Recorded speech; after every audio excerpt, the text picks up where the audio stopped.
نحمده ونستعينه ونؤمن به ونتوكل عليه ونعوذ بالله من شرور أنفسنا ومن سيئات أعمالنا من يهده الله فلا مضل له ومن يضلل فلا هادي له ونشهد أن لا إله إلا الله وحده لا شريك له وأشهد أن محمدا عبده ورسوله أرسله بالهدى ودين الحق ليظهره على الدين كله ولو كره المشركون اللهم صل على محمد وعلى آل محمد كما صليت على إبراهيم وعلى آل إبراهيم إنك حميد مجيد اللهم بارك على محمد وعلى آل محمد كما باركت على إبراهيم وعلى آل إبراهيم إنك حميد مجيد أما بعد فإن أصدق الكلام كلام الله وخير الهدي هدي محمد صلى الله عليه وسلم وشر الأمور محدثاتها وكل بدعة ضلالة وكل ضلالة في النار أعوذ بالله من الشيطان الرجيم بسم الله الرحمن الرحيم يا أيها الذين آمنوا اتقوا الله حق تقاته ولا تموتن إلا وأنتم مسلمون സ്നേഹാദരണീയരായ സത്യവിശ്വാസികളെ, വിശ്വാസിനികളെ, ജീവിതത്തിൻ്റെ എല്ലാ മേഖലകളിലും റഹ്മാനായ അള്ളാഹുവിൻ്റെ വിധിവിലക്കുകൾ കഴിവിൻ്റെ പരമാവധി സൂക്ഷിച്ച് നല്ല ഭക്തരായി ജീവിക്കണം എന്നെന്നോടെന്ന പോലെ ഓരോരുത്തരോടും ഉണർത്തുകയാണ്, വസിയത്ത് ചെയ്യുകയാണ്. അള്ളാഹു നമ്മെ എല്ലാവരെയും അനുഗ്രഹിക്കുമാറാകട്ടെ. പരിശുദ്ധ റമദാനിലെ ഏറ്റവും സന്തോഷകരമായ ദിനരാത്രങ്ങളിലൂടെയാണ് ആരാധനാ കർമ്മങ്ങൾ നിർവഹിച്ചുകൊണ്ട് അള്ളാഹുവിൻ്റെ പള്ളിയിൽ നമ്മൾ ഒരുമിച്ച് ചേർന്നിട്ടുള്ളത്. അള്ളാഹു സുബ്ഹാനഹു വ തആല നമ്മൾ റമദാനിൽ ചെയ്തിട്ടുള്ള എല്ലാ അമലുകളെയും റയ്യാൻ കവാടത്തിന് അർഹമാകുന്ന സൽപ്രവർത്തനങ്ങളായി നമ്മളിൽ നിന്ന് സ്വീകരിക്കുമാറാകട്ടെ. സഹോദരങ്ങളെ, നമ്മുടെ ജീവിതത്തിൻ്റെ ആത്യന്തികമായ ലക്ഷ്യവും ആഗ്രഹവും എന്താണ് എന്ന് ചോദിച്ചാൽ നമ്മൾക്ക് പറയാനുള്ള മറുപടി സത്യവിശ്വാസികൾക്ക് വേണ്ടി അള്ളാഹു ഒരുക്കി വെച്ച സ്വർഗത്തിലെത്തിപ്പെടുക എന്നതും സത്യനിഷേധികൾക്ക് വേണ്ടി അള്ളാഹു ഒരുക്കിയ നരകത്തിൽ നിന്ന് രക്ഷപ്പെടുക എന്നതുമാണ്. ആ സ്വർഗപ്രവേശനവും നരകമോചനവും ആർക്കാണ് അള്ളാഹു കൊടുക്കുക എന്നത് വളരെ ലളിതമായി നമ്മൾക്ക് മനസ്സിലാകുന്ന രൂപത്തിൽ ഖുർആൻ നമ്മൾക്ക് പറഞ്ഞു തന്നു. യൗമ ലാ യൻഫഉ മാലുൻ വലാ ബനൂൻ. പരലോകത്തെക്കുറിച്ച് അല്ലാഹ് അങ്ങനെ പറഞ്ഞു തരികയാണ്. അവിടെ നമ്മളുടെ സമ്പത്തോ നമ്മുടെ കുടുംബമഹിമയോ നമ്മുടെ ജോലിയോ നമ്മുടെ അധികാരമോ സ്ഥാനമാനങ്ങളോ ഒന്നും അല്ലാഹ് പരിഗണിക്കൂല. പിന്നെ എന്തിനെ പരിഗണിച്ചിട്ടാണ് അള്ളാഹു സ്വർഗം തരിക? ഇല്ലാമൻ അത്തല്ലാഹ ബിഖൽബിൻ സലീം. പരലോകത്ത് ഒരുമിച്ച് കൂടുന്നവരുടെ ഹൃദയം, കൽബുൻ സലീമായവർ ആരുടേതാണോ അവർക്കാണ് സ്വർഗവും നരകമോചനം. വളരെ ലളിതമായിട്ട് മനസ്സിലാകുന്നതിന് വേണ്ടിയാണ് ഇങ്ങനെ പറയുന്നത്. കോടാനുകോടി മനുഷ്യരിൽ ആരുടെ ഹൃദയമാണോ കൽബുൻ സലീമായി പരലോകത്തെത്തിയത് അവർക്കാണ് അള്ളാഹു സ്വർഗം കൊടുക്കുക, നരകത്തിൽ നിന്ന് രക്ഷപ്പെടുക. നമ്മൾ ഈ ആരാധനകളൊക്കെ ചെയ്യുന്നത് നമ്മുടെ ഹൃദയം കൽബുൻ സലീമാകുന്നതിന് വേണ്ടിയാണ്. നമ്മുടെ ഹൃദയം കൽബുൻ സലീം ആകുന്നതിന് രണ്ടു ഭാഗമുണ്ട്. ഹൃദയം കൽബുൻ സലീം ആകുന്നതിന് രണ്ടു ഭാഗമുണ്ട്. ഒന്ന് ആരാധനയാണ്. അതാണ് നമ്മൾ റമദാനിൽ സജീവമായി ചെയ്തുകൊണ്ടിരിക്കുന്നത്. നോമ്പെടുക്കുന്നു, പ്രാർത്ഥിക്കുന്നു, പള്ളിയിൽ വരുന്നു, തറാവീഹ് നമസ്കരിക്കുന്നു, ദാനധർമ്മങ്ങൾ ചെല്ലുന്നു, ദിക്റുകൾ, ദുആകൾ, ഇസ്തിഗ്ഫാറുകൾ, സദഖകൾ, ദാനധർമ്മങ്ങൾ, ക്ലാസുകൾ കേൾക്കുന്നു, പ്രാർത്ഥിക്കുന്നു. എല്ലാം ആരാധനയാണ്. അള്ളാഹു അതെല്ലാം നമ്മളിൽ നിന്ന് സ്വീകരിക്കുമാറാകട്ടെ. സഹോദരങ്ങളെ, ഇതാണ് ഖൽബുൻ സലീം ആകാനുള്ള ഒരു ഭാഗം. അത് നമ്മൾ സജീവമായി ചെയ്യുന്നു. എന്നാൽ ഒരു ഭാഗം കൂടി പൂർത്തിയാകുമ്പോഴാണ് നമ്മുടെ ഹൃദയം ഖൽബുൻ സലീം ആവുക. അപ്പോഴാണ് നമ്മൾക്ക് നരകമോചനവും പാപമോചനവും ഏറ്റവും അള്ളാഹുവിന്റെ പക്കൽ നിന്ന് ലഭ്യമാവുകയും ചെയ്യുക. അതെന്താണ്? പ്രവാചകൻ സല്ലല്ലാഹു അലൈഹി വസല്ലം അത് പഠിപ്പിച്ചു തരുന്നത് ഇപ്രകാരമാണ്. തഫ്സീറുകളിൽ കാണാം, ലാ ഹസദ വലാ ഫുസൂഖ വലാ ഇസ്യാന ഫീ ഖൽബി.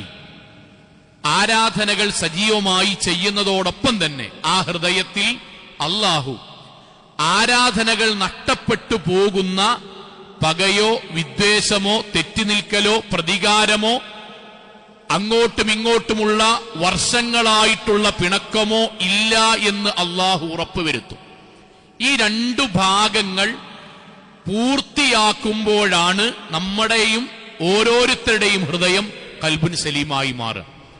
അതിൽ ആരാധന നമ്മൾ സജീവമാണ്, നമ്മൾ ആവർത്തിച്ചു പ്രാർത്ഥിക്കുന്നു അള്ളാഹുവിനോട് സ്വീകരിക്കാൻ.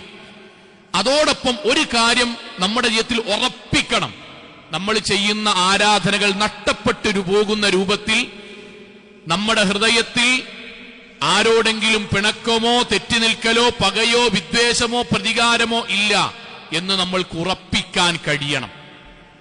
അതുകൊണ്ടാണ് സഹാബാക്കളോട് പിൻഗാമികൾ വന്നിട്ട് ചോദിക്കുന്നുണ്ട്, കൈഫ കുൻതും തസ്തഖ്ബിലൂന റമളാൻ, നിങ്ങൾ റമളാനെ സത്യത്തിൽ എങ്ങനെയാണ് സ്വീകരിച്ചിരുന്നത്? സഹാബാക്കളോട് ചോദിക്കാൻ, നിങ്ങൾ റമളാനിൽ എങ്ങനെയായിരുന്നു, നിങ്ങളുടെ ജീവിതത്തിൽ റമളാൻ എങ്ങനെയാണ് നിങ്ങൾ കണ്ടുമുട്ടിയത്, നിങ്ങൾ സ്വീകരിച്ചത്? സഹാബാക്കളുടെ വാക്ക്, മാ കാന അഹദുനാ യജ്റഅ അലാ ഇസ്തിഖ്ബാലിൽ ഹിലാൽ വഫീ ഖൽബിഹി ദർറത്തു ഹിഖ്ദൻ അലാ അഖീഹിൽ മുസ്ലിം. ഞങ്ങൾ നോമ്പ് നോക്കുമ്പോൾ ഒരു കാര്യങ്ങൾ ഉറപ്പിക്കും. അതെന്താണ്? ഞങ്ങൾ നോമ്പ് നോൽക്കുമ്പോൾ പള്ളിക്ക് വരുമ്പം തറാവി നിസ്കരിക്കുമ്പോൾ ഖുർആൻ ഓതുമ്പം ആ ഓതുന്ന ഞങ്ങളുടെ ഹൃദയത്തിൽ ഒരാളോടും ഞങ്ങൾ തെറ്റി നിൽക്കണില്ല, പകയുമായി ഓതണില്ല, പിണക്കവുമായി നിസ്കരിക്കണില്ല, പ്രതികാരവുമായി ദിക്റുകൾ ചൊല്ലുന്നില്ല എന്ന് ഞങ്ങൾ ഉറപ്പിക്കും. സഹോദരങ്ങളെ, റമളാൻ മാറ്റത്തിന്റെ മാസാണ്. നമ്മുടെ ഭക്ഷണം മാറി, ആരാധന മാറി, ഉറക്കം മാറി, സംസാരം മാറി, ആരാധനകളോടും അള്ളാഹുവിനോടുള്ള സമീപനം മാറി. ആ മാറ്റത്തിന്റെ രണ്ടാമത്തെ ഭാഗമാണ് ഹൃദയത്തിൽ അള്ളാഹുവിന് ഏറ്റവും പ്രിയപ്പെട്ടതായി അള്ള പറഞ്ഞ പകയില്ലാത്ത നെഞ്ചകം നമ്മൾക്കുണ്ടാക്കിയെടുക്കുക എന്നത്. അതിനുള്ള പരിശ്രമം നമ്മളിൽ ഉണ്ടാകണം. പ്രവാചകൻ സല്ലല്ലാഹു അലൈഹി വസല്ലം സഹാബാക്കളുടെ കൂടെ ഇരിക്കുകയാണ്. ആ സമയത്ത് പ്രവാചകന് വഹി വന്നു. ആ വഹീന്റെ അടിസ്ഥാനത്തിൽ പ്രവാചകൻ പറയാൻ, ഇതാ ഇനി ഈ സദസ്സിലേക്ക് വരുന്ന ആള് സ്വർഗത്തിലാണ് എന്ന് അള്ളാഹു വഹി നൽകിയിട്ടുണ്ട്. സഹാബാക്കള് വളരെ ആശ്ചര്യത്തോടെ പ്രതീക്ഷയോടെ നോക്കുന്നു, ആരാണ് വരുന്നത്? വളരെ സാധുവായ അധികമൊന്നും അവർക്കിടയിൽ ധനാഢ്യനല്ലാത്ത കുടുംബമഹിമയില്ലാത്ത സാധാരണക്കാരനായ അബ്ദുല്ലാഹ് ബിൻ അംർ റളിയല്ലാഹു അൻഹു അങ്ങോട്ട് വന്നു. സഹാബാക്കൾക്ക് അത്ഭുതമായി, ഇദ്ദേഹം സ്വർഗത്തിലാണ്, അള്ളാഹുവിന്റെ വഹയുണ്ടാകി നബിക്ക്. അങ്ങനെ സദസ്സ് കഴിഞ്ഞു. പിന്നീട് കുറച്ചു കാലം കഴിഞ്ഞു, പ്രവാചകൻ വീണ്ടും പറഞ്ഞു, ഇതാ ഈ സദസ്സിലേക്ക് വരുന്ന ആൾ സ്വർഗത്തിലാണ്, അള്ളാഹുവിന്റെ വഹയുണ്ട്. അവർ വീണ്ടും ആശ്ചര്യത്തോടു കൂടി കാത്തുനിന്നു. നോക്കുമ്പോൾ അതേ അബ്ദുല്ലാഹ് ബിൻ അംർ റളിയല്ലാഹു അൻഹു തന്നെ വരുന്നു. 3 തവണ പ്രവാചകൻ ഈ സദസ്സിലേക്ക് വരുന്ന ആൾ സ്വർഗത്തിലാണ് എന്ന് പറഞ്ഞപ്പോൾ 3 തവണയും അദ്ദേഹം തന്നെ വന്നു. അവസാനം സഹാബാക്കൾക്ക് അത്ഭുതമായി. അവർ തീരുമാനിച്ചു, എന്താണ് അദ്ദേഹത്തിന് ദുനിയാവിൽ ജീവിച്ചിരിക്കുമ്പോൾ തന്നെ സ്വർഗം ലഭിക്കും എന്ന് വഹി കിട്ടാനുള്ള കാരണം? അവർ അബ്ദുല്ലാഹ് ബിൻ ഉമർ റളിയല്ലാഹു അൻഹു അദ്ദേഹത്തിന്റെ വീട്ടിലേക്ക് പോയി. 3 ദിവസം താമസിച്ചു. 3 ദിവസവും താമസിച്ചതിന് ശേഷം അദ്ദേഹം ബാക്കിയുള്ളവർ ചെയ്യുന്നതിനേക്കാൾ കൂടുതൽ അമലുകളൊന്നും ചെയ്തതായി കണ്ടില്ല. അദ്ദേഹത്തോട് പറഞ്ഞു, ഞാൻ നിങ്ങളെ വീട്ടിലേക്ക് വന്നത് പ്രവാചകൻ സല്ലല്ലാഹു അലൈഹി വസല്ലം 3 തവണ സ്വർഗാവകാശി എന്ന് പറഞ്ഞപ്പോൾ താങ്കളുടെ പേരാണ്, താങ്കളാണ് വന്നത്, അതിന്റെ സന്തോഷ വാർത്ത അറിയിക്കാനും എന്താണ് ഞങ്ങൾക്കില്ലാത്ത പ്രത്യേകത എന്ന് നിങ്ങളിൽ നിന്ന് കണ്ടെത്താനാണ്. സഹോദരങ്ങളെ, അതിൽ അദ്ദേഹം പറഞ്ഞത്, ഞാൻ നിങ്ങളെക്കാൾ കൂടുതൽ ആരാധനയൊന്നും ചെയ്യുന്നില്ല, പക്ഷെ ഒരു കാര്യമുണ്ട്. അതെന്താണ്? ഞാൻ ഉറങ്ങുമ്പോൾ, ഞാൻ എന്റെ ബെഡിൽ വന്നിട്ട് കിടക്കുമ്പോ ഞാൻ എന്റെ മനസ്സിൽ ഒരു കാര്യം ഉറപ്പിക്കും, ഒരു മനുഷ്യനോട് പോലും ഇന്ന ലാ അജിദു ഫീ നഫ്സി ലഅഹദിൻ മിനൽ മുസ്ലിമീന ഗിശ്ശ വലാ അഹ്സദു അഹദൻ അലാ ഖൈരി അഅതാഹു അല്ലാഹു ഇയ്യാ. ഏതെങ്കിലും ഒരു മനുഷ്യനോട് ഞാൻ തെറ്റിയിട്ടോ പകവെച്ചിട്ടോ പ്രതികാരം ചെയ്തിട്ടോ അല്ല കിടക്കുന്നത്. ഞാൻ ബിസ്മിക്കല്ലാഹുമ്മ അമൂതു വഹിയ എന്ന് ചൊല്ലിണിന്റെ മുന്നേ 100% ആരോടെങ്കിലും എന്തെങ്കിലും പകയുണ്ടെങ്കിൽ, വിദ്വേഷമുണ്ടെങ്കിൽ, ഞാൻ ഇങ്ങോട്ടാണോ അങ്ങോട്ടാണോ, മൂത്തതാണോ ഇളയതാണോ, ഞാൻ അങ്ങോട്ട് പോകുന്നത് എന്റെ മാനക്ക് ഒന്നും ഞാൻ പരിഗണിക്കൂല. ഞാൻ പോയി സലാം പറയും, ഞാൻ വന്നിട്ട് സുഖമായിട്ടുറങ്ങും. സഹോദരങ്ങളെ, അബ്ദുല്ലാഹ് ബിൻ ഉമർ റളിയല്ലാഹു അൻഹു അദ്ദേഹത്തെ അണച്ചു ചേർത്ത് പിടിച്ചുകൊണ്ട് പറഞ്ഞു, ശരി, ഇതുകൊണ്ടാണ് താങ്കൾക്ക് അള്ളാഹുവിന്റെ വഹയുണ്ടായത്, താങ്കളെ കുറിച്ച് അള്ളാഹുവിന്റെ വഹയുണ്ടായത്, താങ്കൾക്ക് സ്വർഗമുണ്ടാകുമെന്ന്. സഹോദരങ്ങളെ, നമ്മൾ നോമ്പ് നോറ്റവരാണ്, അള്ളാഹുവിന്റെ പള്ളിയിൽ കൂടിയവരാണ്. നമ്മുടെ ജീവിതത്തിൽ നമ്മൾ ആലോചിക്കേണ്ടത്, ബാക്കി എല്ലാ മേഖലയിലും നമ്മൾക്കുണ്ടായ മാറ്റം ഈ വിഷയത്തിൽ ഉണ്ടായേ പറ്റൂ. കാരണം നമ്മുടെ ഹൃദയം ഖൽബുൻ സലീമാകണമെങ്കിൽ നമ്മുടെ ഹൃദയത്തിൽ പകയില്ലാതെയാകണം, തെറ്റില്ലാതാകുന്ന പോലെ പകയില്ലാതെയാകണം, വിദ്വേഷമില്ലാതെയാകണം, തെറ്റി നിൽക്കുന്നതില്ലാതെയാകണം. എങ്കിലാണ് നമ്മുടെ ആരാധനകളും അനുഷ്ഠാനങ്ങളും പടച്ചോ സ്വീകരിക്കുക. നോക്കൂ നിങ്ങൾ, ലോകത്ത് നമ്മൾ അനുഭവിക്കുന്ന ഏറ്റവും വലിയ ദുരന്തം എന്താ അറിയോ? ഞാനും നിങ്ങളും നോമ്പ് നോറ്റ് തറാവി നിസ്കരിക്കണ നമ്മൾ നമ്മുടെ ജീവിതത്തിൽ അനുഭവിക്കുന്ന ഏറ്റവും വലിയ നഷ്ടവും ദുരന്തം എന്താ അറിയോ? നാളെ പരലോകത്ത് നമ്മളെത്തി. ആരെത്തി? നമ്മളെത്തി. നമ്മൾ എത്തുന്നത് പോലെ തന്നെ വിചാരിക്കണം, നമ്മളെത്തി. നമ്മൾ ഈ ദുനിയാവിൽ ആരാധനകളും ദിക്റുകളും ദുആകളും ഒക്കെ ചെയ്തെത്തി. എത്തുമ്പോൾ നമ്മുടെ മനസ്സിൽ, അല്ലാഹുവേ, ഇതെല്ലാം നീ സ്വീകരിച്ച് സ്വർഗത്തിൽ എനിക്ക് അമ്പിയാക്കന്മാരുടെ കൂടെ പദവി നൽകണമേ എന്ന് ആഗ്രഹിച്ച് നമ്മൾ എത്തി. ഈ നാട്ടിൽ അപ്പോഴും പലരും നിസ്കരിക്കാത്തവരുണ്ടായിരുന്നു, നമ്മൾ നിസ്കരിച്ചു. റമദാനായിട്ട് പോലും നോമ്പ് നോക്കാത്ത തമ്മാടികൾ ഉണ്ടായിരുന്നു മുസ്ലിം നാമധാരികളിൽ. നമ്മൾ ഇന്ന് മാറി. നമ്മുടെ കൂട്ടത്തിൽ ഒരു പരിശുദ്ധ ഖുർആൻ ഒന്ന് ഓതുവാൻ പോലും സമയം കണ്ടെത്താത്ത ആൾക്കാരുണ്ട്. നമ്മൾ ഇതൊക്കെ മാറി. നമ്മുടെ മക്കൾക്ക് കൊടുക്കുന്ന സമ്പത്ത് പോലും പടച്ചോന്റെ മാർഗത്തിൽ നമ്മൾ സ്വതക്ക കൊടുത്തു. ഇതെല്ലാം ചെയ്ത് പരലോകത്തെത്തുമ്പോ, അവിടെ എത്തുമ്പോ സ്വർഗം നമ്മൾക്ക് കിട്ടുന്നതിന് പകരം ഒരു അമല് പോലും തലക്ക് മുകളിലേക്ക് ഉയർന്നിട്ടില്ല എന്ന് മരണത്തിന് ശേഷം നമ്മൾ തിരിച്ചറിയുന്ന ഒരു രംഗത്തെക്കുറിച്ച് ആലോചിച്ചു നോക്കൂ. അതിനേക്കാൾ ഭയാനകത എന്താണ്? അമല് ചെയ്തിട്ട്, ഉറക്കമൊഴിച്ചിട്ട്, പട്ടിണി കിടന്നിട്ട്, പ്രാർത്ഥിച്ചിട്ട്, പള്ളിയിൽ വന്നിരുന്നിട്ട്, പാവങ്ങളുടെ വീടുകളിൽ പോയി ദാനധർമ്മം ചെയ്തിട്ട്, അള്ളാഹുവിനോട് കണ്ണുനീരോടുകൂടി ദുആ ചെയ്തിട്ട്, ഇതെല്ലാം അള്ളാഹു സ്വീകരിച്ച് സ്വർഗം നൽകും എന്ന പ്രതീക്ഷയിൽ ചെല്ലുമ്പോ പടച്ചോ നമ്മോട് പറയാൻ, ഒരു അമല് പോലും, ഒരു നിസ്കാരം പോലും, ഒരു തഹജ്ജുദ് പോലും, ഒരു തറാവീഹ് പോലും, ഒരു ദാനധർമ്മം പോലും പരലോകത്തേക്ക് എത്തിയിട്ടില്ലല്ലോ എന്ന് പറയുന്ന ഒരു രംഗമെന്ന് ആലോചിച്ച് നോക്കൂ. അങ്ങനെ ഒരു വിഭാഗം ഉണ്ട് എന്നാ നബി പറഞ്ഞ്. അങ്ങനെ ഒരു വിഭാഗമുണ്ട്. പ്രവാചകൻ സല്ലല്ലാഹു അലൈഹി വസല്ലം പറയാൻ, ഇദാ ഖാസമ അഹദുക്കും അഖാഹു, നമ്മളോട് പറയാ, വിശ്വാസിയാളെ, നിങ്ങൾ ആരോടെങ്കിലും തെറ്റ് നിൽക്കുന്നുണ്ടെങ്കിൽ ഫൽയുസാലിഹു, മരിക്കണിന് മുന്നേ പെട്ടെന്ന് പൊരുത്തപ്പെടണട്ടോ, സലാം പറയാനട്ടോ, മിണ്ടനട്ടോ. കാരണം ഫഇന്നല്ലാഹ ലാ യുഖ്ബൽ മിൻ അബ്ദിൻ ഖൽബുഹു മുശ്ഹിനും ബിൽ ബഗ്ളാ, പകയുമായി ആരാധന ചെയ്യുന്നവന്റെ പ്രവർത്തനം അല്ലാഹു സ്വീകരിക്കണില്ലട്ടോ. എന്താ നബിന്റെ വാക്ക് സഹോദരങ്ങളെ? പകയുമായി, തെറ്റുമായി, തെറ്റി നിൽക്കലുമായി ആരുടെയെങ്കിലും ഹൃദയം, ആ ശരീരമാണ് സുജൂദ് ചെയ്യുന്നതെങ്കിൽ സുജൂദ് പടച്ചോ സ്വീകരിക്കണില്ലട്ടോ, നോമ്പല്ല സ്വീകരിക്കണില്ലട്ടോ.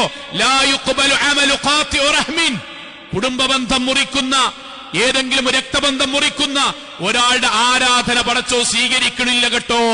ഇതിനേക്കാളും വലിയ ഭയാനകത എന്താ കൂട്ടരെ? തിരിച്ചറിഞ്ഞിട്ട് തിരിച്ചു വന്ന് രണ്ടാമത് നന്നാക്കാൻ കഴിയാത്ത ജീവിതത്തിന്റെ ഏറ്റവും വലിയ പ്രയാസകരമായ അവസ്ഥ. അവിടെ എത്തുമ്പോൾ ചെയ്തതൊന്നും കാണുന്നില്ല എന്ന് തിരിച്ചറിവുണ്ടാവുക. അതുപോലെയോ, അതേപോലെ റമദാനിലടക്കം നമ്മൾ ഏറ്റവും കൂടുതൽ പടച്ചോണ്ട് പ്രാർത്ഥിക്കണം എന്താ? അല്ലാഹുവേ, എന്റെ പാപങ്ങൾ പൊറുക്കണേന്നല്ലേ. ഞാനും നിങ്ങൾ അല്ലാണ്ട് തേടുന്ന എന്താണ്? പാപങ്ങൾ പൊറുക്കണേ, ആയിരക്കണക്കിന് പാപങ്ങൾ പൊറുക്കണമേ, ചെറുതും വലുതും ഒക്കെ പൊറുക്കണേന്ന്. എന്തേ കാരണം? അല്ലാഹ് പറഞ്ഞു, ഖുൽ യാ ഇബാദിയല്ലദീന അസ്റഫു അലാ അൻഫുസിഹിം ലാ തഖ്നതു മിൻ റഹ്മത്തില്ലാ. അവനവന്റെ ജീവിതത്തിൽ കോടാനുകോടി പാപം ചെയ്തവരെ, സാരല്ല, നിങ്ങൾ എന്റെ അടിമയാണ്, ഞാൻ ഉണ്ടാക്കിയത് നിങ്ങളെ. നാട്ടുകാർ നിങ്ങളെ കുറ്റം പറയും, കുടുംബക്കാർ കുറ്റം പറയും, അന്റെ ഒന്നും അല്ല പുറത്തരൂലെന്ന് പറയും. അല്ലയായി ഞാൻ പുറത്തു വരടാ. ഓലൊക്കെ എത്രയും പറഞ്ഞിട്ട് 70 കൊല്ലം നിസ്കരിച്ചില്ലേ, സാരല്ല, ഈ റമദാൻ മുതൽ നന്നാകാൻ തീരുമാനിച്ചവർ തുടർന്നാൽ മതി. ഞാൻ സ്വീകരിക്കാം, പാപങ്ങൾ പൊറുക്കാം. ഇന്നല്ലാഹ യഗ്ഫിറു ദുനൂബ ജമീഅ, എല്ലാ പാപം അല്ലാഹു പൊറുക്കും.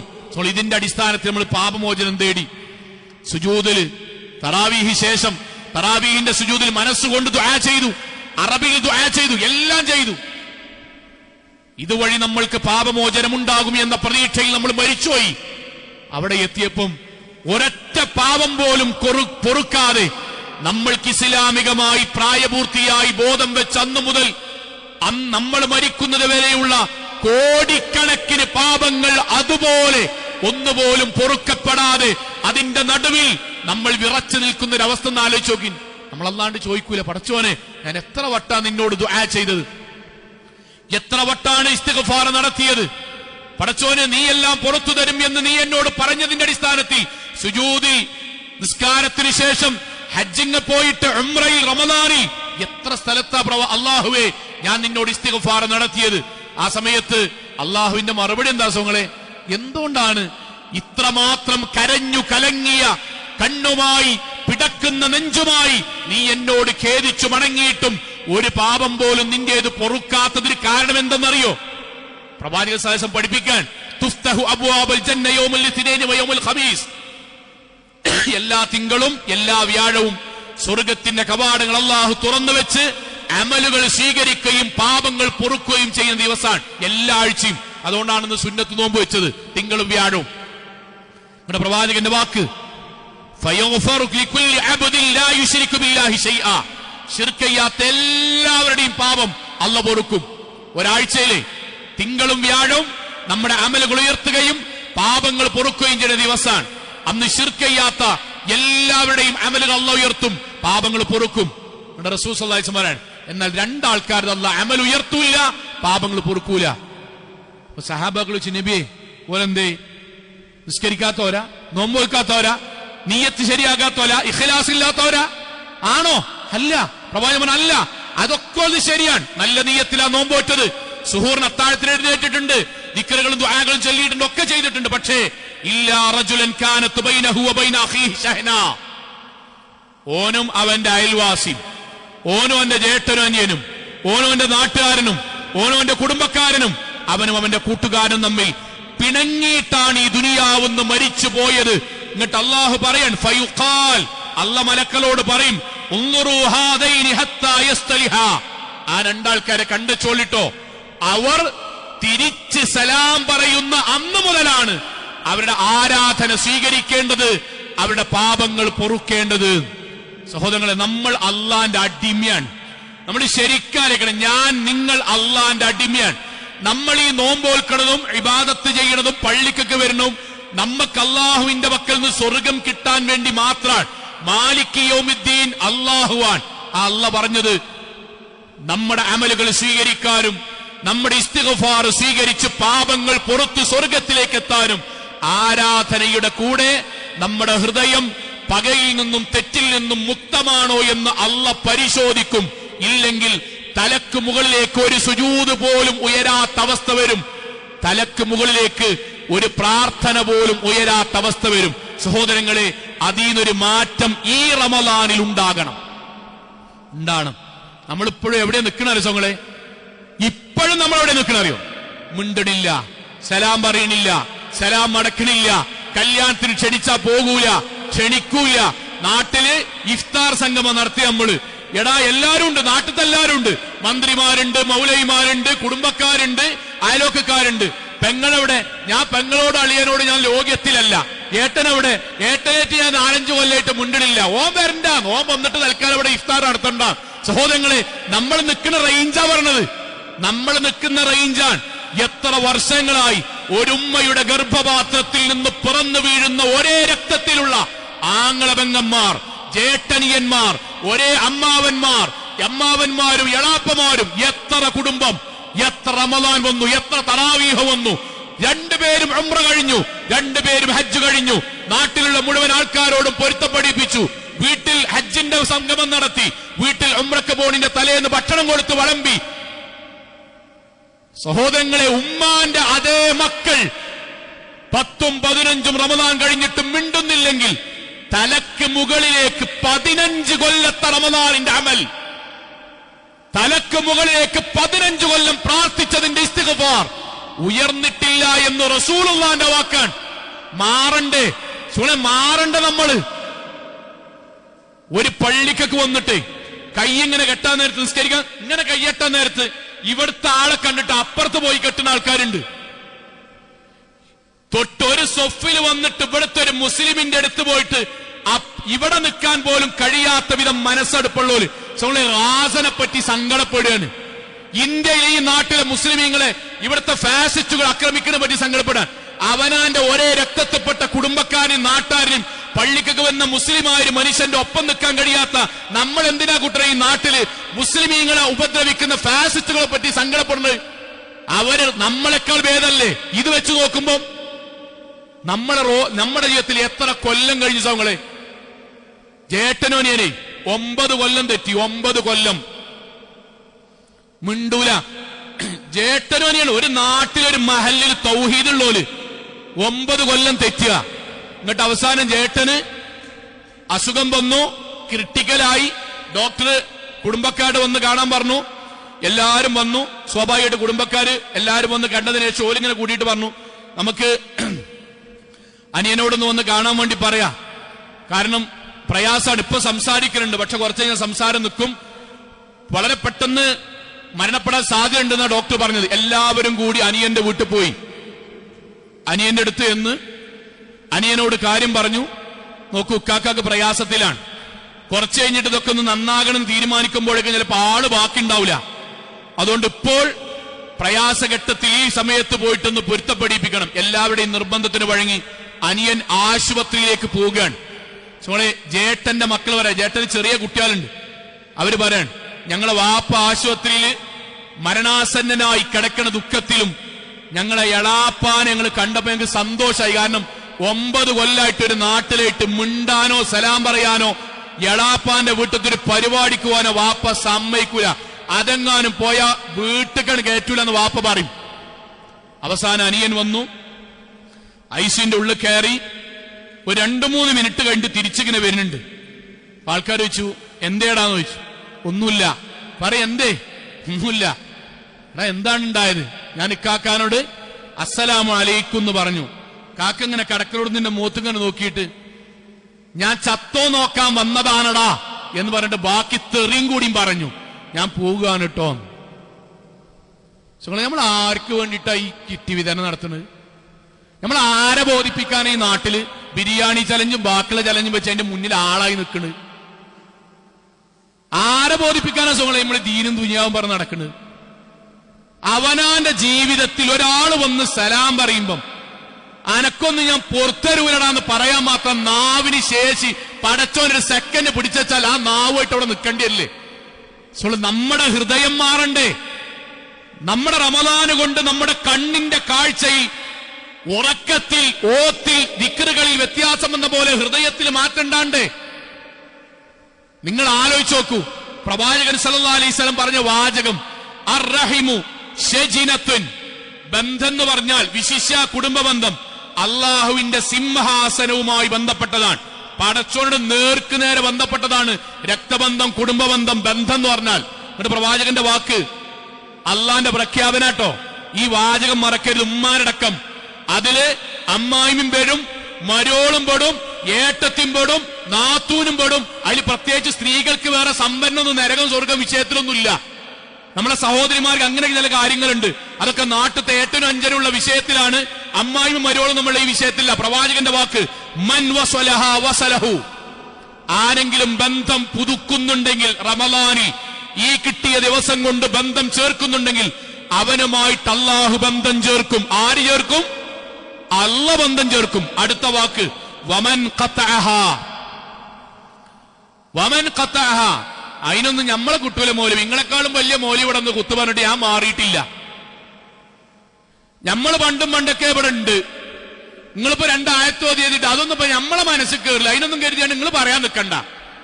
നിങ്ങൾ ഞായത്ത് ദിവസമായിട്ട് വെറുതെ മദ്യം പറയാനും വരണ്ട. അതിനൊന്നും ഞാൻ കുലുങ്ങൂല. എന്റെ വാപ്പ കുലുങ്ങിയിട്ടില്ല, വല്യാപ്പയും കുലുങ്ങിയിട്ടില്ല, ഞങ്ങൾ തറവാട്ടാരും കുലുങ്ങിയിട്ടില്ല. തൽക്കാലം റമദാന ലജ്ജ എന്നാലും ഞാൻ മാറൂല. അള്ളാഹുവിന്റെ വാക്ക് മാറൂല പറയുമ്പോ ഇവിടെ 900 കൊല്ലൊന്നും ജീവിക്കൂലല്ലോ. വല്യർത്താനം പറഞ്ഞ ഇവിടെ 900 കൊല്ലൊന്നും ജീവിക്കൂലല്ലോ. അത് കഴിഞ്ഞിട്ട് ആരടുത്തേക്കാ പോവുക? ഇന്ന ഇലൈനാ ഇയാബഹും സുമ്മ ഇന്ന അലൈനാ ഹിസാബഹും. ഇന്റെ അടുത്തേക്കാടാ വരിക. അള്ളാന്റെ വാക്ക് വമൻ ഖതഅഹാ ഖതഅഹു. ആരെങ്കിലും ആയത്തും ഹദീസും ദീനും കേട്ടിട്ട് പിന്നെ മുറിക്കാനാണ്, സലാം പറയാതിരിക്കാനാണ് ഭാവമെങ്കിൽ അവനുമായിട്ടുള്ള ബന്ധം അള്ള വിച്ഛേദിക്കും. അള്ള വിച്ഛേദിക്കും എന്ന് പറഞ്ഞാൽ എന്താ? ഞാൻ വാപ്പാടും മണികം ഉമ്മാരെ പറ എന്റെ കുട്ടിയായിട്ടുള്ള ബന്ധം ഞാൻ വിച്ഛേദിക്കും എന്നാണ് അതിന്റെ അർത്ഥം എന്താ? അള്ള നമ്മൾ പറയാൻ മൗലവി നിങ്ങളുമായിട്ടുള്ള ബന്ധം ഞാൻ വിച്ഛേദിക്കുന്ന പടച്ചോമിനെ തിരിഞ്ഞു നോക്കും. ഇങ്ങോട്ടല്ലേ അമല്, ഇങ്ങോട്ടല്ലേ പ്രാർത്ഥന സ്വീകരിക്കുന്നത്, ഇങ്ങോട്ടല്ലേ നമ്മൾ അള്ളാഹിന്റെ സംരക്ഷണത്തിൽ പെടുക. സഹോദരങ്ങളെ, റമളാൻ ഞാൻ ആവർത്തിച്ചു പറയാൻ, ലോകത്തെ ഏറ്റവും വലിയ വിഡ്ഢിത്തം എന്താ അറിയോ? ലോകത്തെ ഏറ്റവും വലിയ വിഡ്ഢിത്തം എന്താ അറിയോ? ദുനിയാവിൽ നമ്മളുടെ ഒരു ഈഗോ ഉണ്ട്, ഞാനടക്കം ഉള്ളൊരു ഈഗോ ആണ്, എനിക്കൊക്കെ ഉണ്ടാവും. നമ്മുടെ ഒരു ഈഗോക്ക് വേണ്ടി, നാട്ടുകാരുടെ ഇടയിൽ ഹാളാകാൻ വേണ്ടി, നമ്മുടെ മനസ്സാക്ഷി പടച്ചോന്റെ മുന്നിൽ അടിയറ വെക്കുന്നതിന് മടിച്ചിട്ട് ഈ ദുനിയാവിന്റെ ആഗ്രഹത്തിന് വേണ്ടി പരലോകം നഷ്ടപ്പെടുത്തുന്നതിനേക്കാൾ വലിയ വിഡ്ഢി ലോകത്താരുമില്ല. ബോധ്യപ്പെടുത്താൻ വേണ്ടി പറയട്ടെ, നമ്മളുടെ കൂട്ടത്തിൽ നിന്ന് മരണപ്പെട്ടു പോയ ആൾക്കാർ ഇത് മനസ്സുകൊണ്ടിരും. നമ്മുടെ കൂട്ടത്തിൽ നിന്ന് മരിച്ചുപോയ ആൾക്കാർ അള്ളാഹു അവർക്കൊക്കെ സ്വർഗം നൽകുമാറാകട്ടെ. സഹോദരങ്ങളെ, അവരിപ്പോ എവിടെയാ? മണ്ണിന്റെ അടിയിൽ. നമ്മൾ ഓർക്കലില്ലേ? രണ്ടാമത്തെ ഒരു കാര്യം നമ്മൾ ആലോചിക്കലുണ്ടോ? മണ്ണിന്റെ അടിയിൽ അവർക്ക് എന്താ പരിപാടി? നമ്മളേക്കൊന്ന് മരിച്ചുപോയ കുറെ ആൾക്കാര്, മഹല്ലത്തോല്, തെറ്റിയോലും തെറ്റാത്തോലും, ബന്ധം പുലർത്തിയോലും പുലർത്താത്തോലും, ഇന്നതിന് കിട്ടൂലാർന്നോലൊക്കെ മരിച്ചുപോയില്ലേ? ഓൽക്ക് എന്താ മണ്ണിന്റെ അടിയിൽ എന്താ പരിപാടി? ഓൽക്ക് നോമ്പുണ്ടോ, ഹജ്ജുണ്ടോ, കല്യാണുണ്ടോ, സൽക്കാരുണ്ടോ, ടൂറുണ്ടോ, എളാപ്പാന്റെ കുട്ടിനെ നിക്കാവ് ഉറപ്പിക്കാൻ പോലുണ്ടോ? ഓൽക്ക് എന്താ പരിപാടി? ഓല് മണ്ണിന്റെ അടി കടക്കുക, അന്ത്യനാള് വരെ കടക്കുക, വേറൊന്നും ചെയ്യാതെ. ഓലെന്താ അനുഭവിക്കണ്? ഈ ദുനിയാവില് പടച്ചോൻ പറഞ്ഞ പോലെ, അള്ള പറഞ്ഞ പോലെ ജീവിച്ചിട്ടുണ്ടെങ്കിൽ പ്രവാചകൻ സല്ലല്ലാഹു അലൈഹി വസല്ലമയുടെ ഖബറിലേക്ക് തുറന്നു വെച്ച പോലെ സ്വർഗത്തിന്റെ ഒരു കവാടം അവിടെ ഖബറിലേക്ക് രാവിലെയും വൈകുന്നേരം തുറന്നു വെച്ചിട്ടുണ്ടാവും. അള്ളാഹുവേ, അന്ത്യനാളും സ്വർഗവും പെട്ടെന്ന് നൽകണമേന്ന് അവർ ദുആ ചെയ്യുന്നുണ്ടാവും. അല്ലെങ്കിലോ ഫിർഔനിന്റെ ഖബറിലേക്ക് തുറന്നു വെച്ച പോലെ വേദനയുടെ, സങ്കടത്തിന്റെ, നെടുവീർപ്പിന്റെ, ദുഃഖത്തിന്റെ, ഖേദത്തിന്റെ, അട്ടഹാസത്തിന്റെ, അങ്ങേയറ്റത്തെ സങ്കടത്തിന്റെ കവാടം, നരകത്തിന്റെ കവാടം രാവിലെയും വൈകുന്നേരം അവരുടെ ഖബറിലേക്ക് തുറന്നു വെച്ചിട്ടുണ്ടാകും. അവരല്ലാണ്ട് പ്രാർത്ഥിക്കുന്നുണ്ടാവും, പടച്ചോനെ ഖബറിന്റെ ശിക്ഷ പോലും ഉൾക്കൊള്ളാൻ വയ്യ, പരലോകം കൊണ്ടുവരല്ലേ. എത്ര കൊല്ലായി റസൂൽ സല്ലല്ലാഹു അലൈഹി വസല്ലം 63 കൊല്ല ഭൂമിന്റെ മുകളില്. നബി 63 കൊല്ലം ജീവിച്ച 63 കൊല്ല ഭൂമിന്റെ മുകളില്. നബി സല്ലല്ലാഹു അലൈഹി വസല്ലം മരിച്ചിട്ട് 1400 കൊല്ലായി. 1400 കൊല്ലം നബി മണ്ണിന്റെ അടിയിലാണ്. ഞാനുങ്ങളും ഈ നാട്ടിൽ നിന്ന് മരിച്ചാൽ അന്ത്യനാള് വരെ മണ്ണിന്റെ അടിയിലും കിടക്കേണ്ടി വരും. അതിനുശേഷം പരലോകത്തും. അള്ള പറഞ്ഞടാ 10-40 10-25 കൊല്ലാനുള്ളത്. 3 കൊല്ലം തെറ്റിയിട്ട് മരിച്ചതിന്റെ പേരിൽ, 7 കൊല്ലം തെറ്റിയിട്ട് മരിച്ചതിന്റെ പേരിൽ, നമ്മുടെ കിബറ് കൊണ്ട്, നമ്മൾ സലാം പറയാൻ മടി കാണിച്ചത് കൊണ്ട്, നമ്മുടെ അഹങ്കാരം കൊണ്ട്, സഹോദരങ്ങളെ 1000-ഓ 2000-ഓ 3000-ഓ കൊല്ലം ഫിർഔനിന് തുറന്നു വെച്ച പോലെ നമ്മുടെ ഖബറിലേക്കും തുറന്നു വെക്കും. പുറമെ പരലോകത്ത് ശിക്ഷയുണ്ടാവും. ആരാ വിഡ്ഢി? ഇതിനേക്കാളും വലിയ വിഡ്ഢി ആരാ? 2 കൊല്ലം 3 കൊല്ലം നന്നായിട്ട് ഈ ദുനിയാവിന്ന് മരിച്ചോയാ കിട്ടുന്ന സ്വർഗം വാശിന്റെ പേരിൽ, ഈഗോന്റെ പേരിൽ, ഞാൻ സംഭവമാണെന്നുള്ള കിബറിന്റെ പേരിൽ നമ്മൾ ഒഴിവാക്കണമെങ്കിൽ മാറണം. സഹോദരങ്ങളെ, മാറണം. ഇതെന്തിനാ പറഞ്ഞറിയോ? റമളാൻ 2 കൂട്ടരും ജീവിതത്തിൽ മാറാൻ വേണ്ടി തയ്യാറായിരിക്കുന്ന സമയമാണ്. അവിടെ നിന്ന് ഈ ഒരു അവസരം ഉപയോഗിച്ച് മുന്നോട്ട് പോകാൻ നമ്മൾക്ക് കഴിയണം. ഇതെന്താ സംഭവിക്കലറിയോ? ഭയങ്കര സങ്കടമാണ് സത്യത്തിൽ. ജീവിതത്തിൽ ഈ ഖുത്ബിൻ ക്ലാസ് ഒക്കെ കേൾക്കൂട്ടോ. ഞാൻ പറയാൻ ഇന്നെ പറ്റി പറയാൻ ഖുത്ബിൻ ക്ലാസ് ഒക്കെ കേൾക്കും, മുണ്ടൂല. അയലോക്കക്കാരാണ്, മുണ്ടൂല. പള്ളിക്കൊക്കെ വരും, 2 ആളും ഖുർആൻ ഓതും, ഖത്തം തീർക്കും. പെണ്ണും ആണും ആണ്, ആണും പെണ്ണുമാണ്, ആയിക്കോട്ടെ, ആരായിക്കോട്ടെ. ജീവിതത്തിൽ മുണ്ടൂല, സലാം പറയില്ല. എത്ര ഖുത്ബ കേട്ടാലും ബാക്കിയൊക്കെ തീരുമാനമാവും. എന്താ പറയോ? ഓനോട് മുണ്ടിയിട്ട് കിട്ടുന്ന സ്വർഗം തൽക്കാലം എനിക്ക് വേണ്ട, ഓളോട് തെറ്റിയിട്ട് എനിക്ക് നരകം കിട്ടണമെങ്കിൽ തൽക്കാലം ഞാനത് സഹിച്ചു. എന്നിട്ട് പറയാണ് പെടുന്ന്, നമ്മൾ പറയാം നമ്മുടെ നാവോണ്ട് എടാ അന്നേറ്റ് യാതൊരു ബന്ധമല്ല, ഞാൻ മരിച്ചാജ് വരണ്ട, ഇന്റെ മയ്യത്തെറ്റ നിസ്കരിക്കും വേണ്ട, ഞാൻ ഇയ്യറ്റ മരിച്ചാ വരൂല്ല, ഇന്റെ വളപ്പക്കെറ്റ ചവിട്ടും വേണ്ട, ഞാൻ നാട്ടിൽ ആർക്ക് വെള്ളം കൊടുത്താലും ഇന്റെ മുന്നിൽ നിന്ന് പഴഞ്ഞു വീട് മരിക്കുകയാണെങ്കിൽ ഒരു തുള്ളി വെള്ളം ഞാനക്ക് തരൂല്ല. ഞാൻ ആ വല്യർത്താനം പറഞ്ഞ ഞാനുങ്ങളും മരിച്ചു, പള്ളിക്ക് കൊണ്ടുവന്ന് വെച്ചു. നമ്മളെ കുട്ടിക്ക് എന്താ പരിപാടി അറിയോ? മൈക്ക് ഓണാക്കിയിട്ട് മയ്യത്തായി നമ്മൾ കിടക്കുക, ഇവിടെ കിടക്കുക, വല്യർത്താനം പറഞ്ഞ ഞാനും ഉമ്മമാരെ നിങ്ങൾ ഇവിടെ കിടക്കുകയാണ്. നമ്മളെ മക്കൾ എന്നിട്ട് മൈക്കി കൂടെ എന്റെ വാപ്പ എന്റെ അമ്മയാണ് ഈ കിടക്കുന്നത്, വാപ്പാന്റെ ഇമ്മാന്റെ സാമ്പത്തികമായ ബാധ്യതകൾ മക്കളായ ഞങ്ങൾ ഈ 3 ആൾക്കാരെ ഏറ്റെടുത്തു. അടുത്ത എന്താ പറയാ? ബാപ്പ ആരോടെങ്കിലും തെറ്റിയിട്ടുണ്ടെങ്കിൽ, ഉമ്മ ആരോടെങ്കിലും ദേഷ്യപ്പെട്ട് വർത്താനം പറഞ്ഞിട്ടുണ്ടെങ്കിൽ, ഉപ്പയുടെയും അല്ലെങ്കിൽ ഉമ്മാന്റെയും പരലോകം വിചാരിച്ച് നിങ്ങൾ അത് പൊരുത്തപ്പെട്ട് കൊടുക്കണമേ എന്ന് മക്കളായ ഞങ്ങൾ ആവശ്യപ്പെടുന്നു.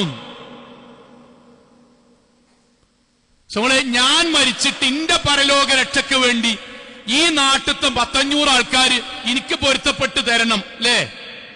എനിക്ക് അള്ളാഹു 60 കൊല്ലം 70 കൊല്ലം ആയുസ് എന്നപ്പം അള്ളാഹുവിനോട് പറഞ്ഞു, മരിക്കുന്നതിന് മുന്നേ മുഹമ്മദ് അബ്ദുറഹ്മാനെ ഫാത്തിമ ആയിഷാടാ ബാക്കിയുള്ളവർക്കൊന്ന് പൊരുത്തപ്പെട്ട് മരിച്ചോയ എന്റെ എല്ലാ ഭാവം ഞാൻ പുറത്തുതരാ. അപ്പൊ എന്താ പറഞ്ഞീനെ? അതിനൊന്നും നിന്നെ കിട്ടൂല, അതൊന്നും വിചാരിച്ചാൽ നിങ്ങളോട് എന്തോ പറയാൻ നിൽക്കണ്ട, അതിനൊന്നും എന്റെ ബാപ്പൽ എന്റെ വല്യാപ്പ സമ്മതിച്ചിട്ടില്ല, മരിച്ചാൽ ഞാൻ കാണാൻ പോകൂല. ആ പറഞ്ഞ ആളുടെ മക്കൾ വന്നിട്ട് മൈക്കി കൂടെ ബാപ്പാന്റെ പരലോക രക്ഷയ്ക്ക് വേണ്ടി നാട്ടാര് പുറത്തുകൊടുക്കണം. പടച്ചോ സ്വീകരിക്കും കൂട്ടരെ, പടച്ചോ സ്വീകരിക്കും. ആരെടുത്ത നാടകം? ഞാനിത് എന്തിനാ നിങ്ങൾ പറഞ്ഞ? റമദാൻ 1ാമത്തെ വെള്ളിയാഴ്ചയാണ്. ഇന്നാണ് തീരുമാനിച്ചാൽ നമ്മുടെ കൂടെ അള്ള ഉണ്ടാകും, സ്വർഗം നമ്മളൊപ്പം ഉണ്ടാവും. അല്ലെങ്കിൽ കുറ്റബോധവുമായി മരിച്ചു ആവർത്തിക്കാം. 3 കൊല്ലോ 4 കൊല്ലാണ് നമ്മൾ തെറ്റുക. ആ തെറ്റിന്റെ പേരിൽ ആയിരക്കണക്കിന് കൊല്ലം അന്ത്യനാൾ വരെ മണ്ണിന്റെ അടിയിൽ നമ്മൾ ശിക്ഷ അനുഭവിക്കേണ്ടി വരും, പുറമെ നരകവും. സഹോദരങ്ങളെ, മാറുക, നമ്മുടെ ജീവിതത്തിൽ മാറ്റമുണ്ടാക്കാൻ ഈ റമദാൻ ഉപയോഗപ്പെടുത്തുക. അള്ളാഹു അനുഗ്രഹിക്കുമാറാകട്ടെ.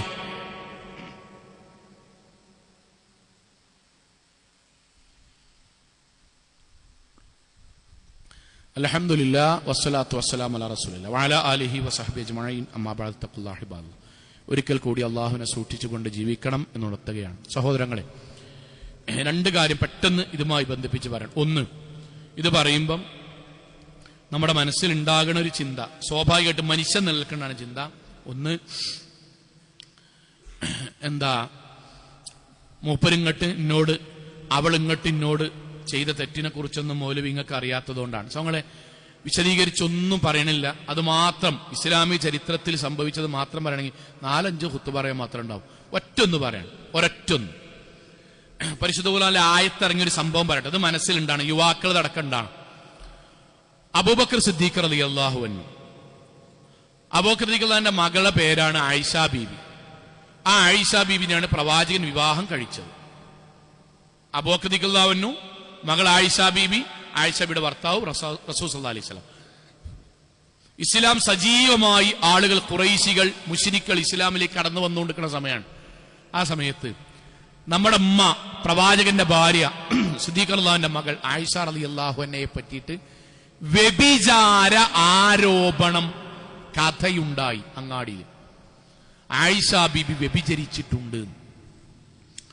സഹോദരങ്ങളെ, ആ വ്യഭിചാര ആരോപണ കഥകൾ മുനാഫിക്കൾ അങ്ങാടി കൂടെ പറഞ്ഞിങ്ങനെ പ്രചരിപ്പിക്കുമ്പം അതിൽ ഒരാളും കൂടി ഉണ്ടായിരുന്നു പറയുന്നതിൽ, പ്രചരിപ്പിക്കുന്നതിൽ. അദ്ദേഹത്തിന്റെ പേര് മിസ്തഹ് റളിയല്ലാഹു അൻഹു ആയിരുന്നു. മിസ്തഹ് റളിയല്ലാഹു അൻഹു ആരറിയോ? മിസ്തഹ് റളിയല്ലാഹു അൻഹു അബൂബക്കർ സിദ്ദീഖ് റളിയല്ലാഹു അൻഹുവിന്റെ വളർത്തുപുത്രനാണ്.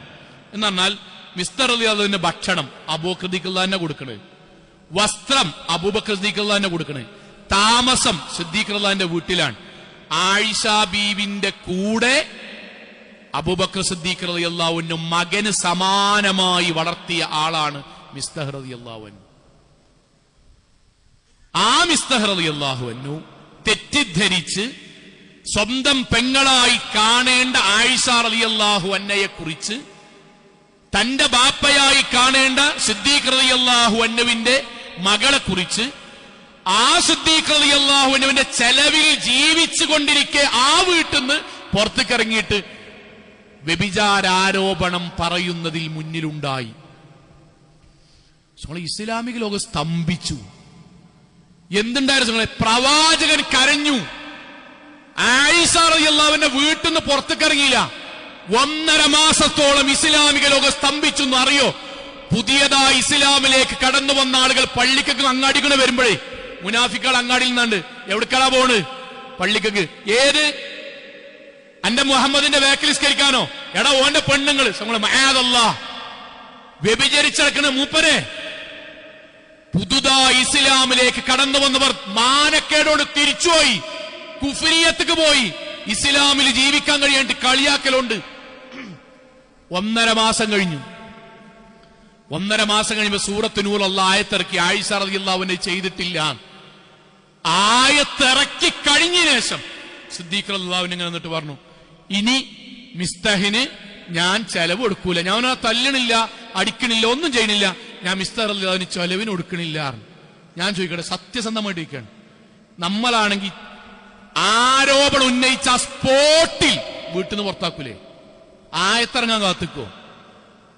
സ്വന്തം പെങ്ങളായി ബാപ്പയായി കരുതേണ്ട ഒരാളെ, പെങ്ങളായി കരുതേണ്ട ഒരാളെ അങ്ങാടിയിലിട്ട് മുനാഫിക്കാളെ കൂട്ടത്തിൽ വ്യഭിചരിച്ചു. കട്ടൂന്നല്ല, തെറ്റിനല്ല, വ്യഭിചാരം. അതിനേക്കാൾ വലിയ ആരോപണം എന്താണ്? നമ്മൾ അപ്പപരിന്ന് പുറത്താക്കൂലേ? 1.5 മാസം ആരോപണം ഉന്നയിക്കുമ്പോഴും സിദ്ദീഖ് റളിയല്ലാഹു അൻഹു ഭക്ഷണം കൊടുത്തു, താമസിപ്പിച്ചു, വസ്ത്രം വാങ്ങിക്കൊടുത്തു, വീട്ടിൽ മകനെ പോലെ പെരുമാറി. ആയത്തിറങ്ങി ആയിഷ റളിയല്ലാഹു അൻഹ ചെയ്തിട്ടില്ല. അപ്പം അബൂബക്കർ റളിയല്ലാഹു അൻഹു പറഞ്ഞു, ഇനി ഞാൻ മിസ്തഹിന് ചെലവിന് കൊടുക്കൂല. ഞാൻ അടിക്കൂല, പുറത്ത ഒന്നുമല്ല, പക്ഷെ ഞാൻ ചെലവിന് കൊടുക്കൂല. അള്ളാഹു ആയത്തിറക്കി. അതിന്റെ മേപ്പെട്ട് ഇനി അവനാനോട് ആരെങ്കിലും ചെയ്തിട്ടുണ്ടെങ്കിൽ ഓക്കെ വെച്ചോളി. എന്താ അള്ളാഹ് ആയത്തിറക്കി അറിയോ? വലിയഅഫു ഫലിയസ്ഫഹു അലാ തുഹിബ്ബൂന യഗ്ഫിറല്ലാഹു ലക്കും. അബൂബക്കറേ റളിയല്ലാഹു അൻഹു, അബൂബക്കർ, മിസ്തഹിന് നീ പുറത്തു കൊടുക്കണം, മിസ്തഹിന് നീ വിട്ടുവീഴ്ച ചെയ്തു കൊടുക്കണം, മിസ്തഹിന് നീ രണ്ടാമത് വീണ്ടും ചെലവ് ചെയ്തു കൊടുക്കണം. എന്തിനാ അബൂബക്കർ? അലാ തുഹിബ്ബൂന യഗ്ഫിറല്ലാഹു ലക്കും, അല്ലാഹു നിനക്ക് പുറത്തു തരണം എന്ന് അബൂബക്കറെ നീ പ്രാർത്ഥിക്കുകയും കൊതിക്കുകയും ചെയ്യുന്നില്ലേ? ഇതാണ് വ്യക്തിപരമായി നമ്മളോട് അല്ലാഹു ചോദിക്കുന്നത്. നിങ്ങൾ അള്ളാഹുവിനോട് പടച്ചവന്റെ കാരുണ്യവും പൊറുക്കലും തേടുന്നില്ലേ? നമ്മൾ അള്ളാഹിക്കാൻ, നമ്മൾ സൗങ്ങൾ അള്ളാഹിന്റെ എത്ര പാവം പൊറുക്കാൻ അതുണ്ട്? ഞാനും നിങ്ങൾ എത്ര പാവം പൊറുക്കാൻ? 5 എണ്ണോ 10 എണ്ണോ? കഴിഞ്ഞ റമദാനിൽ നമ്മൾ എന്തേ പ്രാർത്ഥിച്ചു? അള്ളാഹുവേ, ഇനി ഞാൻ ഈ റമദാന് ശേഷം ഇന്ന പാപങ്ങൾ ചെയ്യൂലേ നിർത്തി. ഈ റമദാനിൽ നമ്മൾ തേടാനുള്ള എന്താ? അള്ളാഹുവേ, ഞാൻ നിർത്തി എന്ന് പറഞ്ഞ പാപം വീണ്ടും ഞാൻ 1 വർഷം ചെയ്തിട്ടുണ്ട്, നീ എനിക്ക് പുറത്തു തരണമേ. കണ്ണുകൊണ്ട്, കാതുകൊണ്ട്, മനസ്സുകൊണ്ട്, ശരീരം കൊണ്ട്, സമ്പത്തില്, വർത്താനത്തില് സംഭവിച്ചിട്ടുള്ള 10 തെറ്റ, 100 തെറ്റ, 1000കണക്കിന് തെറ്റുകൾ പൊറുക്കാൻ വേണ്ടി നമ്മൾ അല്ലാണ്ട് തേടുക. അള്ളാഹുവേ, എന്നിൽ നിന്ന് സംഭവിച്ച 1000 പാപങ്ങൾ നീ പുറത്തു തരേണമേ. ഇങ്ങോട്ട് അല്ല പറയണം, നീ തെറ്റിക്കുന്ന ആള് നിന്നോട് എത്ര തെറ്റാ ചെയ്തത്? 1 10,000 തെറ്റ് ചെയ്തിക്കണോ? 1000 തെറ്റ് ചെയ്തിക്കണോ? ഇല്ല, മാക്സിമം 15 തെറ്റ്. 15 തെറ്റ് നിന്നോടൊരാള് ചെയ്താൽ ഇജ്ജ് പറയാ, ഞാൻ പൊറുക്കൂലടാ, വളപ്പ് ചവിട്ടണ്ടടാ, മരിച്ചാൽ ഞാൻ നിസ്കരിക്കൂല. എന്നിട്ട് അതേ ഇന്നോട് 1000 10,000 തെറ്റെന്നാൽ തെറ്റ് ചെയ്തിട്ട് പടച്ചോനെ പുറത്തരണം. അപ്പൊ നീയാണടാ വലുത് അതോ അള്ളയാണടാ വലുത്? ഇതാ നമ്മളുള്ള ചോദ്യം. സഹോദരങ്ങളെ, ഇപ്പൊ നമ്മളെ മനസ്സിൽ ഇടങ്ങേറില്ലേ? ഉണ്ട്, ഇടങ്ങേറുണ്ട്. എനിക്കറിയാം, ഞാനും മനുഷ്യനാണല്ലോ. ഇടങ്ങേറുണ്ട്.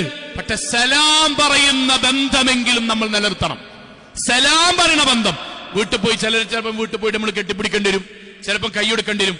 ഒന്നുമില്ല, ഫോൺ എടുക്കുക, അസ്സലാമു അലൈക്കും വറഹ്മത്തുള്ളാഹി, നമ്മൾ തമ്മിൽ എന്തെങ്കിലും ഉണ്ടെങ്കിൽ പൊരുത്തപ്പെടണം കേട്ടോ. ആ ബന്ധമെങ്കിലും സ്വങ്ങൾ ഉണ്ടാവണം. അല്ലെങ്കിൽ നമ്മൾ അമല് പോകും. പടച്ചോൻ നമ്മളായിട്ടുള്ള ബന്ധം വിച്ഛേദിക്കും. ഇസ്തിഗ്ഫാർ തലന്റെ മോൾക്ക് പോകില്ല, നമ്മൾ ഖബർ കിടന്ന് അനുഭവിക്കേണ്ടി വരും. ഇത് ചെയ്യുമ്പോൾ നമ്മുടെ മനസ്സിൽ നമ്മുടെ ഒരു ഈഗോയും നമ്മുടെ ഒരു വിഷയം ഉണ്ടല്ലോ, മനുഷ്യത്വം എന്ന് പറയുന്നത് നമ്മുടെ അഭിമാനം, അത് നമ്മൾ താഴ്ത്തിക്ക് ഇറക്കി വെക്കണം. ഉറപ്പാണ്.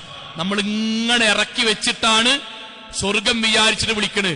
അള്ളാഹ് പറഞ്ഞ വാക്കെന്താണ്? അമ്മാമൻ ഖാഫ മഖാമ റബ്ബി, അള്ളാന്റെ കോടതിയിൽ ഞാൻ നിൽക്കേണ്ടി വരും.